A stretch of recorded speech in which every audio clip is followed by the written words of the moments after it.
कल white house में वज़ीर-ए-आज़म नरेंद्र मोदी और अमेरिकी सदर जो बाइडेन की मुलाकात हुई। भारत और अमेरिका की दोस्ती से सबसे ज्यादा परेशान अब पाकिस्तान है और उसकी परेशानी कल नजर भी आ गई।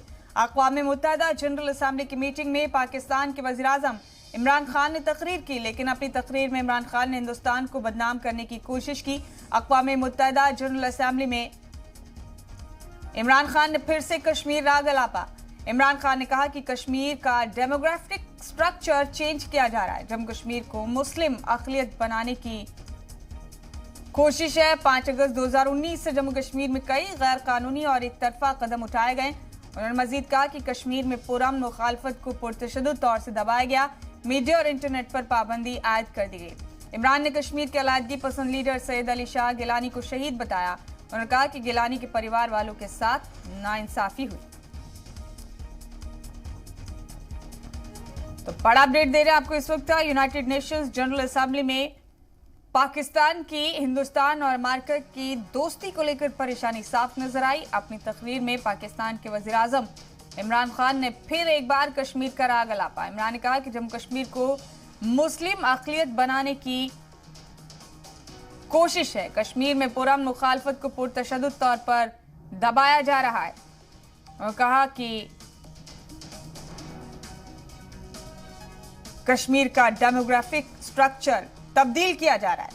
ये बड़ा अपडेट दे रहे हैं आपको इस वक्त का।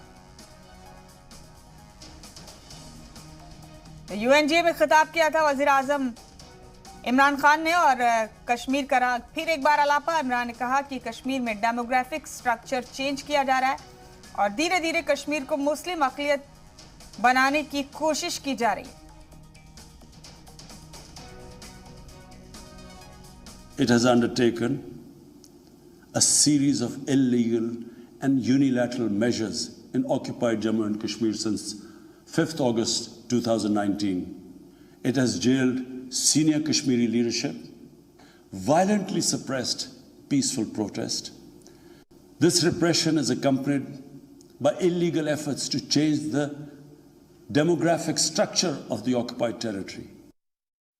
The most recent example of Indian barbarity was the forcible snatching of the mortal remains of the great Kashmiri leader, Sayyid Ali Shah Gilani, from his family, denying him a proper Islamic funeral and burial in accordance with his wishes and the Muslim tradition.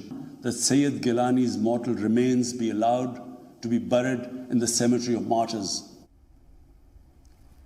और पाकिस्तान के वज़ीर-ए-आज़म इमरान खान ने UNGA में तकरीर करते हुए हिंदुस्तान के खिलाफ झूठ फैलाया। बैनुल अक़वामी मंच से हिंदुस्तान के खिलाफ प्रोपेगेंडा फैलाने की कोशिश की।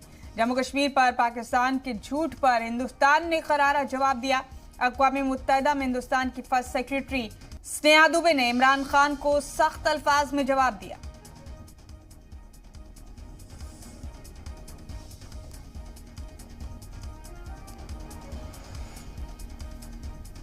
पाकिस्तान के झूठ पर हिंदुस्तान के जानिब से सख्त जवाब दिया गया यूएनजीए में।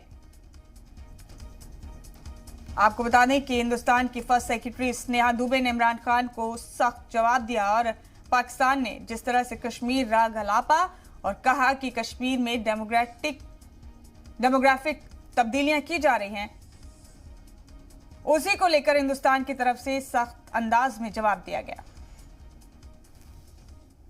The first time, the leader of Pakistan has misused platforms provided by the UN to propagate false and malicious propaganda against my country, and seeking in vain to divert the world's attention from the sad state of his country, where terrorists enjoy free pass, while the lives of ordinary people, especially those belonging to the minority communities, are turned upside down. The world has not forgotten that the mastermind behind that dastardly event, Osama bin Laden, got shelter in Pakistan. Pakistan leadership continues to glorify him as a martyr. Regrettably, even today, we heard the leader of Pakistan trying to justify acts of terror. Such defense of terrorism is unacceptable in the modern world. Entire union territories of Jammu and Kashmir and Ladakh were, are, and will always be an integral and inalienable part of India. This includes the areas that are under the illegal occupation of Pakistan. We call upon Pakistan to immediately vacate all areas under its illegal occupation. और जम्मू कश्मीर में भले ही अब ceasefire की खिलाफ वर्जी नहीं हो रही हो, लेकिन दरअंदाजी की कोशिशों में इजाफा हुआ है। डीजीपी दिलबाग सिंह ने कहा है कि गुज़िश्ता 2 महीनों के अंदर गुरेज, मछिल, राजौरी और पुंछ के LOC से सटे इलाकों से दरअंदाजी की कई बार कोशिशें हुई, जिनमें से कई बार दरअंदाज कामयाब भी रहे।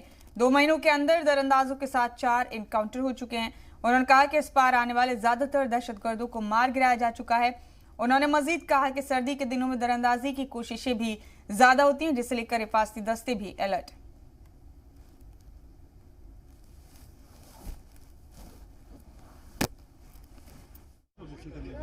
क्रॉस बॉर्डर एक्टिविटी है, पिछले कुछ अरसे से उसमें कुछ इजाफा हुआ है। राजौरी और पुंछ के सेक्टर में बहुत सारी कोशिशें इन्फिल्ट्रेशन की न सिर्फ हुई, बल्कि कुछ इन्फिल्ट्रेशन हुई भी वहाँ से, जो बाद में एनकाउंटर में कन्वर्ट हुई। और राजौरी और पुंछ के खासतौर पे थाना मंडी के एरिया में, नशारा के एरिया में अभी तक कम से कम 4 एनकाउंटर ऐसे हो चुके हैं जो इन्फिल्ट्रेशन करके ग्रुप पार से आए थे, और उनके साथ एनकाउंटर में काफ़ी आतंकी, जो काफ़ी दहशतगर्द मारे गए। उसमें जाहिर है कि जो पिछले 2 महीने के अंदर कोई लगभग 4 एनकाउंटर अभी तक हो चुके हैं। तो ये देखें, अगर इधर राजौरी पुंछ के अलावा अगर कुपवाड़ा बारामूला का एरिया देखें तो उड़ी में कुछ एक्टिविटी रही, गुरेज और मच्छल में कुछ एक्टिविटी रही, और इसके चलते इस तरफ जो अटेम्प्ट हुए उसमें मच्छल सेक्टर से ग्रुप क्रॉस करके आया था। बाद में एक एनकाउंटर के अंदर बांडीपुर के अंदर वो पूरे का पूरा ग्रुप मारा गया था। उसके बाद भी जो इस तरह की एक्टिविटी कुछ एक एरियाज में बारामूला और कुपवाड़ा के LOC के ऊपर हुई, तो उसको देख के ये लग रहा है कि इन्फिल्ट्रेशन के लिए बेहद कोशिश की जा रही है कि इन्फिल्ट्रेशन जो है पहले से बढ़ाई जाए। देखिए, उसके बारे में कल डिटेल्स दी जा चुकी हैं। जो उसके अलावा अगर कोई फर्दर एरिया में अभी भी सर्च वर्च बाकी जगहों पे चल रही है, अगर कोई उसके अलावा प्रेजेंस होगी तो उसके बारे में बताया जा सकता है जब कोई ऐसा इनपुट फर्दर मिलता है। जी, इस तरह की हरकतें बिल्कुल हो रही हैं और पहले से ज़्यादा होने के इम्कान है। हमारी बॉर्डर ग्रिड पूरी तरह सतर्क है, सब तरह के इंतजाम सुरक्षा के बॉर्डर के साथ किए गए हैं, और मुझे उम्मीद है कि इस तरह की जो भी हरकत होगी उसको पूरी तरह नाकाम किया जाएगा। बिल्कुल बिल्कुल सही बात है, और हम लोग जम्मू के खिते में भी पूरी तरह अलर्ट हैं। जम्मू का IB का एरिया और LOC का एरिया भी पूरी तरह हम वॉच कर रहे हैं।